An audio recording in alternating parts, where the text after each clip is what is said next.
Aston Villa versus Arsenal. I'm going to adjust this, sorry. Aston Villa versus Arsenal. And this game here, this could make or break our season. These fixtures that we've been having has been so close to each other. I'm not going to say it's just us, it's everyone. But it's a bit despicable, this, really. We have to play 3 games in 9 days. That's disgusting.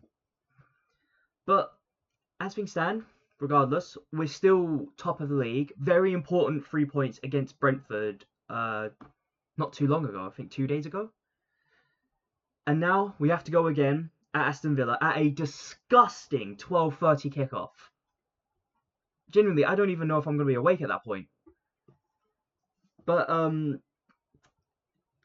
especially, imagine the travel though. Like, you have to travel all the way over to Aston Villa, and you have to play them at 12:30. That's disgusting. That's evil. I hate 12:30 kickoffs. But what I will say now is that, as I said before earlier, is that this is a make or break game. Arsenal currently sitting on 33 points, and Aston Villa on 27. Aston Villa, we have to put it bluntly now, they're in a title race until someone otherwise removes them from it. Now, we could, in theory, go into this game, win the game, and be 9 points clear off of Aston Villa. And on top of that, it is also incredibly important as well that we maintain earning points to keep away from Man City. And now with Man City, I do admit, Man City have been absolutely infuriating me with how many points they've been getting away with. Could have dropped points against both Leeds and Fulham, and they didn't. But now Man City has to play Sunderland, and Sunderland went away to Liverpool, and they just about conceded an own goal, and that gave Liverpool a draw.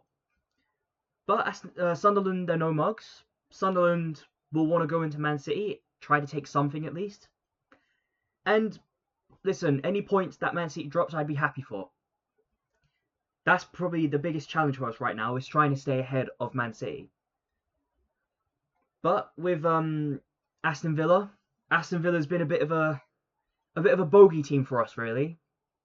They cost us last season, and they cost us the season before, actually. And now we've got to play them not once, but twice in the same month. But as much as this is a difficulty, it's also an opportunity for us as well. Getting Aston Villa out the way entirely would be absolutely great for us moving forward in the Premier League. By the end of December, we could really be able to judge roughly where the team's going. And considering the away games that we've played as well, considering that we had to play Liverpool away, that we had to play Chelsea away, that we've played Man United away, that we've played, who am I missing? Why have I forgotten someone now? Well, I guess we'll be playing Aston Villa away. Newcastle away, that's the other one. Considering we've got these away fixtures out of the way, and we're still in quite a decent position, this month here could put us in an absolutely phenomenal position if we maximise points. And we need to get Aston Villa just out the way entirely. But with the games that we have now, the only 2 games away, outside of Villa Park anyways, the only 2 games away are Man City away and Tottenham away. Typically we beat Tottenham away, I'm not too concerned about that. It is obviously a North London derby, they're going to come at us with everything. But Spurs, in a bit of a low right now, but we'll see where they are when we meet them. It's Man City that I'm worried about. Because Man City at the Etihad, never an easy team to beat. It's so difficult to go there and pick up any points. But this is why I say it's so important to keep our distance from Man City. Because if we're a fair few points away from them, then even if they get a win against us, we still should be in a roughly comfortable position. That's the biggest concern for me right now. And well, look, we've got to go into Christmas. We've got to be ahead in Christmas. We've got to be going into the new year into a comfortable position. Now, with Aston Villa, as I say, they're in good form right now, and that concerns the shit out of me. Of course, they will be in good form when we have to play them, but that's why we've got to put out a very strong team against them now. Now, I don't know anything about the injuries anymore. I don't know where we are with the injuries. I don't know whether Trossard's okay, whether Saliba's okay. But what I have heard is that Declan Rice is okay, and that is massive. We don't really have anyone to replace Declan Rice. So anyways, let's get into the team lineup anyways. And starting off in goal, David Raya. It's not really a difficult choice, David Raya. I've been very critical of him throughout the season, but now, I think after that game against Brentford, decent game, I do think he can improve. He just needs to stop making silly mistakes. But outside of those mistakes, I think he's a really good goalkeeper.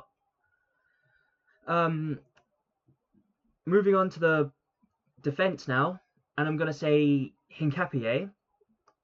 And depending on whether or not Saliba's available, I still don't think we start him.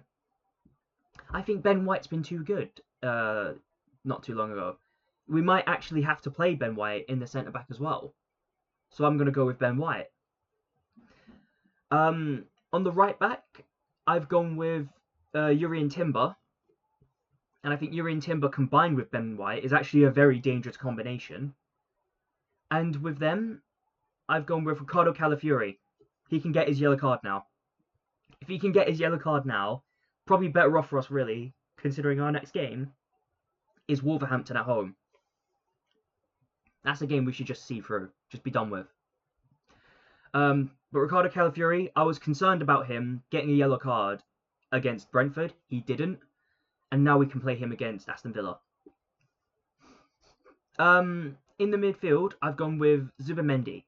And I think with Zubimendi, I did like how he recovers the ball even after losing possession.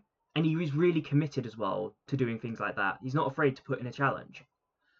But I do say with Zubimendi, I've seen a lot of people kind of looking at him right now, saying that he's the one making the mistakes in the midfield. I don't know. It's kind of hard for me to keep up with that. But there's no one better than Zubimendi for us right now. I'm also going to go with Declan Rice. It is so fortunate that we haven't got Declan Rice injured. I mean, with Declan Rice, when I saw him come off, I nearly cried. I thought that was it. We can't go on without Declan Rice. He is so pivotal. He is the backbone of our midfield. And with him is going to be our captain, Martin Odegaard. I think Odegaard's come into the team quite well, actually. I can see the way he passes the ball forward, the way he takes the ball forward. He's getting that kind of creativity in us now. And I think we've missed this. We really have. But Martin Odegaard, very impressed with him after coming back from injury. And I'd like to see more of him. Now, on the attack, I'm going to go with Martinelli on the left wing. I think Martinelli, I do think he's a better overall impact player, and I still don't know the situation with Trossard, so I'm going to assume that Trossard's not available.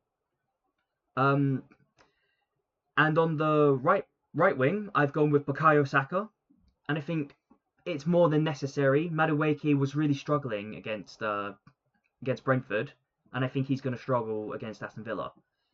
Bukayo Saka, on the other hand, a good opportunity for him now to get a bit more influence in the game.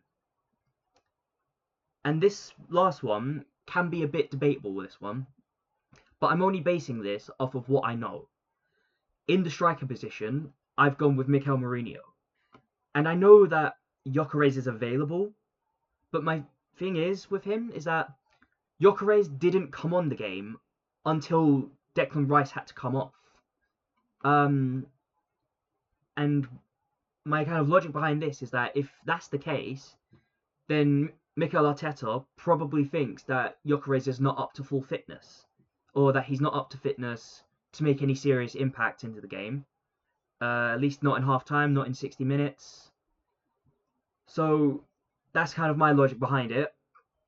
Uh, but yeah, let me know what you think down below. Like, share, and comment, and please do subscribe. It really does help out the channel. And hopefully, I should see you in the match watch along between Aston Villa and Arsenal. Goodbye for now.